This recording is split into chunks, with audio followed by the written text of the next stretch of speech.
अस्सलाम वालेकुम।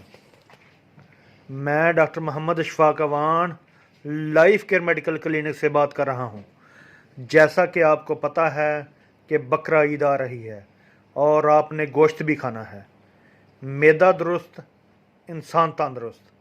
आज मैं आपके लिए गैस, बदहज़मी, मैदे की तज़ाबियत, सीने की जलन और मैदे की तमाम अमराज के लिए एक बेहतरीन होम्योपैथिक नुस्खा शेयर कर रहा हूँ।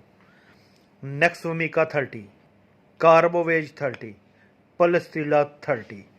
तीनों मेडिसिन के 3-3 कतरे आधे कप पानी में मिक्स करके सुबह दोपहर शाम पिएँ।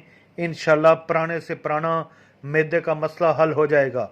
बाकी दुआ में याद रखें, पेज को ज़्यादा से ज़्यादा लाइक, शेयर और सब्सक्राइब करें। थैंक यू, जज़ाकल्लाह।